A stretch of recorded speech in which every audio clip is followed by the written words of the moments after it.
Hello, my name is Ashish Sharma from Amplitude Classes Jaipur, and in the last lecture we discussed RE model, and we have already discussed how this resultant equivalent model circuit can be obtained using the transistor. ठीक है, ये अपन ने last already discuss कर लिया था। इसके अंदर सिर्फ मैंने देखो ये वाली ब्रांच एक्स्ट्रा लगाई है। ये क्या है? इसकी वजह से भाई ये इनपुट सिग्नल है, ठीक है, यहाँ इनपुट सिग्नल है, लेकिन इनपुट सिग्नल कौन प्रोवाइड करा है? कोई सोर्स प्रोवाइड करा रहा है। तो ये सोर्स है जिसका रेजिस्टेंस RS और ये VS है। अगर मान लो RS 0 है, उस केस में VS किसके बराबर हो जाएगा? VI के बराबर हो जाएगा, क्योंकि यहाँ पे कोई ड्रॉप होगा ही नहीं। भाई VS का कंप्लीट कहाँ पहुँचेगा? VI पे पहुँचेगा। क्लियर है? अब ये कैसे आया है ये अपन ऑलरेडी डिस्कस कर चुके थे लास्ट लेक्चर के अंदर, तो भैया वो देखो पहले, फिर इसके ऊपर आओ। ठीक है, अब अपना काम क्या था, यहाँ पे डेटा भी दिया हुआ है, मतलब अपन साथ के साथ न्यूमेरिकल भी सोल्व कर लेंगे और थियरी भी जो है पढ़ रहे हैं। अपने को इनपुट इम्पीडेंस, आउटपुट इम्पीडेंस और क्या निकालना है? वोल्टेज गेन कैलकुलेट करना है। तो ध्यान दो आप एक चीज़ का, सबसे पहले अपन कैलकुलेट क्या करते हैं? इनपुट इम्पीडेंस कैलकुलेट करते हैं।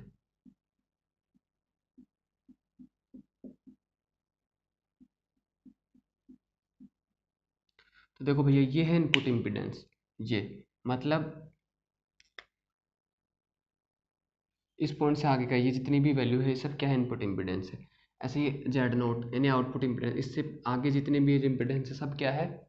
आउटपुट इम्पीडेंस है। ठीक है, तो देखो आपको देखते ही पता चल रहा होगा यहाँ से डायरेक्ट कि भैया इसके आगे दो ही तो रेजिस्टेंस है, एक ये और एक ये, और दोनों क्या है? पैरेलल कॉम्बिनेशन में है। इसका मतलब इनपुट इम्पीडेंस कितना आ जाएगा? इन दोनों का पैरेलल कॉम्बिनेशन, मतलब RB parallel 1 plus beta RE। और आप इसको कितना लिख सकते हो? 1 प्लस बीटा को चाहो तो बीटा RE भी लिख सकते हो, क्योंकि 1 प्लस बीटा और बीटा में ज़्यादा फर्क नहीं होगा। पैरेलल कॉम्बिनेशन क्या होता है? RB into beta RE upon RB plus beta RE। तो ये क्या आ गया? आपका इनपुट इम्पीडेंस आ गया। यहाँ तक कोई प्रॉब्लम हो तो बताओ। अच्छा इसके अंदर भी अगर मान लो अप्रोक्सीमेशन, आपका जो प्रॉब्लम है वो कुछ इस तरीके से कि जो RB है ये बहुत बहुत बड़ा हो जाता है, किससे? 10 टाइम्स ऑफ बीटा RE से, है ना। मतलब भाई बीटा आपको दिया जाएगा, RE आप किससे निकालोगे? RE किससे निकालोगे? DC एनालिसिस से निकालोगे ना। ऑलरेडी मैंने बता दिया था लास्ट लेक्चर के अंदर, और जब अपन न्यूमेरिकल सोल्व करेंगे तो मैं निकाल के भी बताऊंगा। ठीक है, तो अब अगर ये जो RB है, जो बेस रेजिस्टेंस है, ये बीटा इंटू RE से वैल्यू से बहुत ज़्यादा बड़ा हो, उस केस में क्या होगा? RB plus beta RE almost RB हो जाएगा, और RB से RB कैंसिल हो जाएगा। तो जो ZI है वो ऑलमोस्ट कितना आ जाएगा? Beta into RE। ध्यान रखना, ये एग्जैक्ट रिजल्ट है और ये क्या है? अप्रोक्सीमेटेड रिजल्ट है। ये सिर्फ कब लगेगा? जब बेस रेजिस्टेंस बहुत ज़्यादा हाई होगा in comparison to beta RE, और ये हमेशा लगेगा।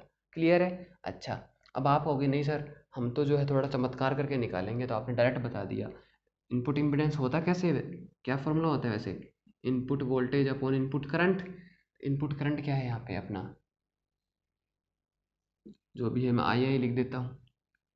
ठीक है, input voltage upon input current. तो आप इससे भी जो है इजीली जो है ये कैलकुलेट कर सकते हो। ये मैं आपके ऊपर एक बार छोड़ रहा हूँ कि आप ये कैलकुलेट कर पाते हो या नहीं कर पाते हो।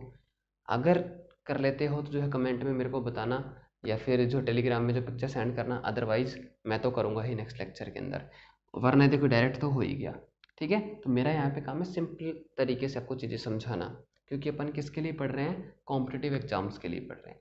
सिमिलरली देखो, अगर मैं आउटपुट इम्पीडेंस की यहाँ पे बात करूँ, आउटपुट इम्पीडेंस की यहाँ पे बात करूँ, तो आउटपुट इम्पीडेंस क्या है? इन दोनों का पैरेलल कॉम्बिनेशन। अरे भाई ये तो करंट सोर्स है, ये दो ही तो है रेजिस्टेंस। इसका मतलब जेड नोट क्या है?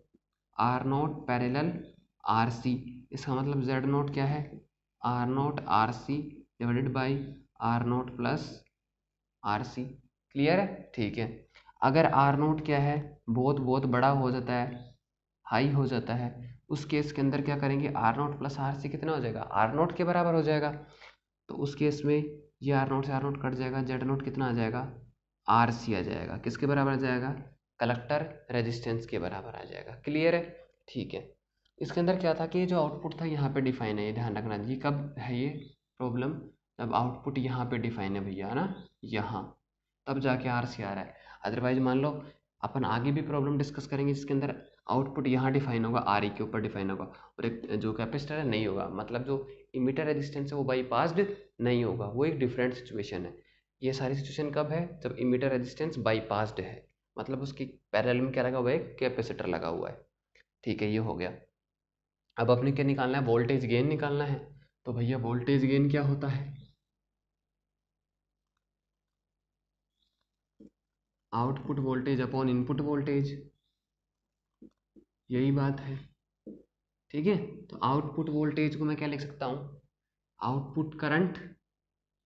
ठीक है, output current into output impedance, ये जेड नोट। तो भैया अब एक चीज़ ध्यान रखना, ये जो करंट है, ये जो करंट है यूँ घूम के जा रहा है, तो इन दोनों का पैरेलल क्या बना सकता हूँ मैं? इन दोनों का जो रिजल्टेंट है, इन दोनों को हटा के इन दोनों का रिजल्टेंट बनाया जा सकता है यहाँ पे, है ना। और रिजल्टेंट कितना होगा? इसके बराबर होगा, जेड नोट। तो इन दोनों को हटा के तो करंट यूँ फ्लो हो रहा है, इसका मतलब नीचे पॉजिटिव आएगा और ऊपर नेगेटिव आएगा। अरे करंट की डायरेक्शन देखो, तो करंट हमेशा हाई वोल्टेज से लो वोल्टेज पे, नीचे प्लस ऊपर माइनस, इसका मतलब वी नोट क्या होगा? बेसिकली वी नोट क्या होगा? नेगेटिव होगा। कितना? बीटा आई बी तो करंट है, और रेजिस्टेंस कितना है? Z note. तो बताओ वी नोट लिखने में कोई दिक्कत हो तो नहीं होगी। ऐसे इनपुट वोल्टेज कितना होगा? Input current, input current into input voltage. अच्छा अब बताओ, sorry, input current into input impedance, I am extremely sorry, है ना। हाँ, अब इनपुट करंट क्या है? बेस करंट आई बी, और ये कितना है? Z I. Sorry, input current is this one here, this is input current, base current नहीं होगा भैया, ध्यान रखना। हाँ, बेस करंट इनपुट करंट के बराबर कब हो जाएगा? जब आर बी की वैल्यू बहुत बहुत ज़्यादा हो जाएगी, उस केस के अंदर सारा का सारा करंट आगे से फ्लो हो जाएगा, इसमें से कोई करंट नहीं जाएगा। हमेशा नहीं कर सकते अपन। आई जो इनपुट है इसको आप बेस के बराबर कर सकते हो, लेकिन कब? जब आर बी क्या हो? बहुत बहुत हाई हो, सिर्फ तब कर सकते हैं, है ना। तो मैं वो रिजल्ट यूज़ नहीं कर रहा हूँ, अप्रोक्सीमेटेड यूज़ नहीं कर रहा हूँ, एग्जैक्ट यूज़ कर रहा हूँ। अप्रोक्सीमेटेड के लिए अलग केस बता देंगे। तो यहाँ पे कितना आ जाएगा?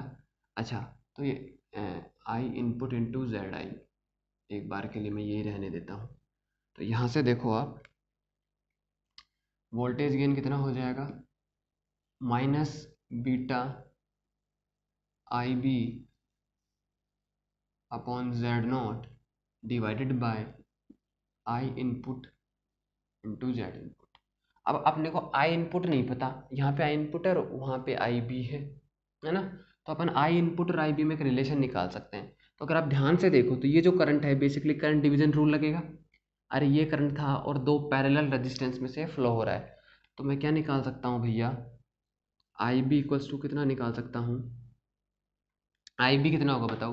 टोटल करंट कितना है? इनपुट करंट, यही है। ठीक है, अच्छा अब आई बी चाहिए, मतलब आपको इसमें से करंट चाहिए, इसका मतलब दूसरा रेजिस्टेंस आएगा जो बच गया। यही होता है ना करंट डिवीजन रूल। ये मैं किससे लिख रहा हूँ? करंट डिवीजन रूल से लिख रहा हूँ भाई। ठीक है, अच्छा और डिवाइड में क्या आ जाएगा? टोटल। बताओ, अरे करंट डिवीजन रूल समझ में नहीं आया हो तो पूछ लेना, ठीक है ना। हाँ, तो यहाँ से अब अपन आई बी अपॉन आई ई की वैल्यू कितनी हो जाएगी? R B upon R B plus one plus beta R E, यही हो जाएगी। ये वैल्यू उठा के कहाँ रख दो? इसके अंदर रख दो। तो वोल्टेज गेन कितना आ जाएगा? अरे भाई, वोल्टेज गेन ए वी कितना आ जाएगा?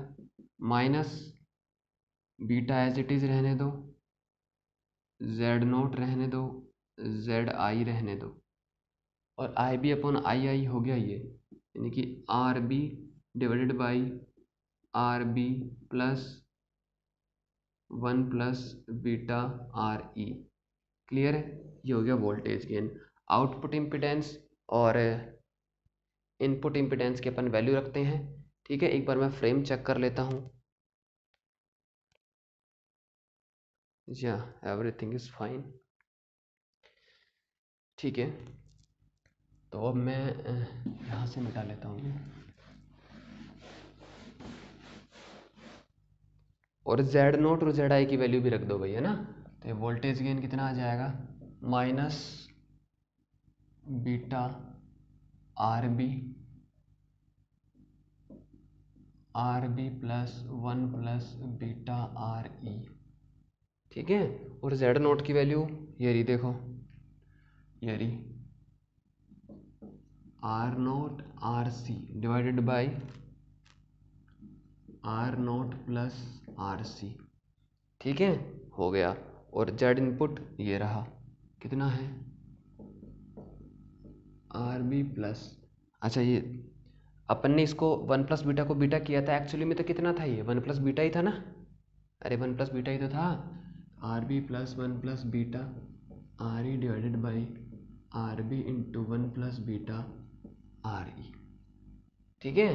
तो देखो जो चीज़ें कट रही हैं उनको काटो, पहले तो ये टर्म यहाँ से कैंसिल हो गई, ये आर बी इस आर बी से कैंसिल हो गया, अच्छा ये बीटा है, ये 1 प्लस बीटा है, तो ऑलमोस्ट है कैंसिल हो जाएंगे, ठीक है। तो यहाँ पे वोल्टेज गेन कितना बचता है, minus R not R C R B, oh sorry R B तो कट गया ना, ये आर बी से कट गया, ठीक है।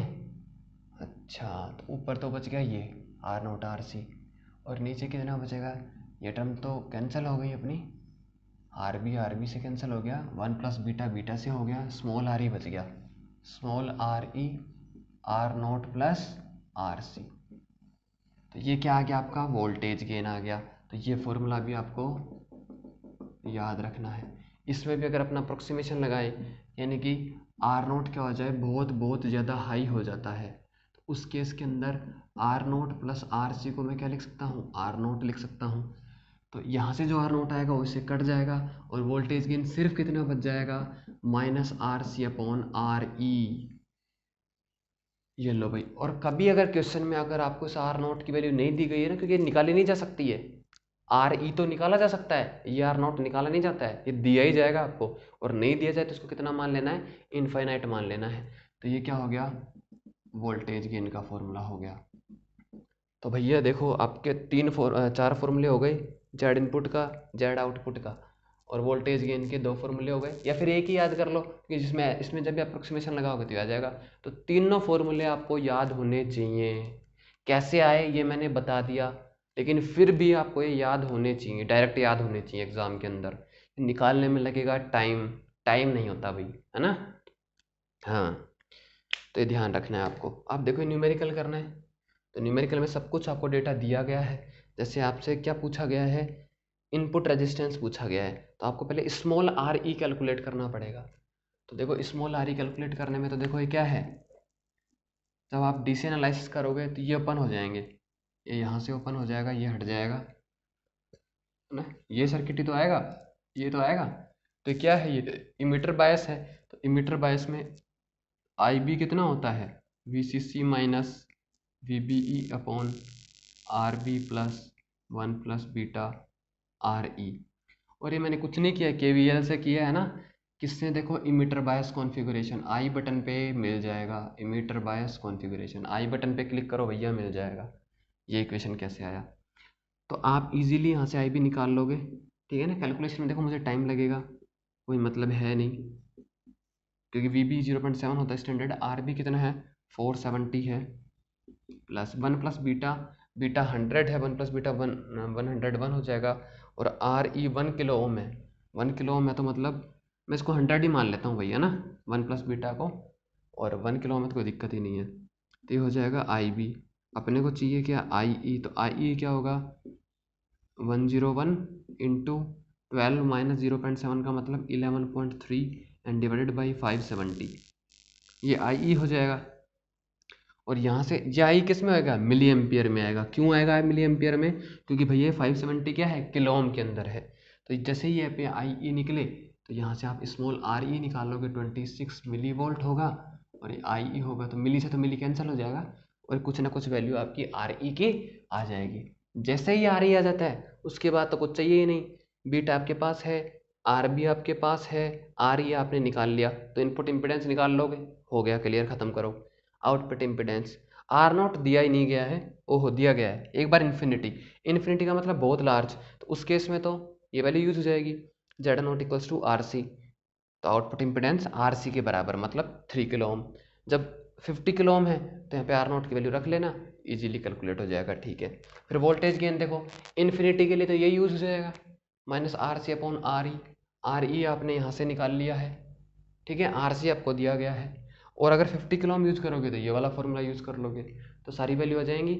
मैं ये न्यूमेरिकल कैलकुलेशन आपके ऊपर छोड़ रहा हूँ क्योंकि जोड़ बाकी गुना भाग है, कोई मतलब बनता नहीं है, सेंस नहीं बनता है। You are student of post graduation, I always remember this thing, ठीक है। लेकिन फिर भी, क्योंकि स्पेशली जो राजस्थान से बच्चे हैं, नील बटा सन्नाटा होते हैं, क्योंकि मैं भी था, ऐसे नहीं कहता मैं बहुत बड़ा धुरंधर था, ठीक है। लेकिन टाइम दो भाई अपने आप को। और ये जो चीज़ें अगर आपको दिक्कत आ रही है कैलकुलेशन, देखो मैंने एक एक चीज़ बता दी कैसे क्या करना है, तो आप बार बार चाहे तो कॉपी पेन साथ लेके बैठो, ठीक है, 1 to 1 एक एक लाइन नोट करते जाओ और सवाल करो। और फिर जो टेलीग्राम ग्रुप है उसमें पूछो। आप यकीन नहीं मानोगे, जितने भी लोग जो प्रॉब्लम भेजते हैं मेरे को पर्सनली, मैं उनको सबको रेस्पॉन्ड करता हूँ। थोड़ा बहुत टाइम लग जाता है, आज नहीं तो कल, क्योंकि क्या होता है कि कई बार बिजी रहते हैं अपन, लेकिन मैं विद इन 1 डे, एक दिन के अंदर मैं ऑलमोस्ट रेस्पॉन्ड कर देता हूँ, ठीक है। तो आपको जो भी प्रॉब्लम है आप सेंड कर सकते हो, ठीक है। तो ये अपनी एसी एनालिसिस का आरी मॉडल जो है ख़त्म हो गया है।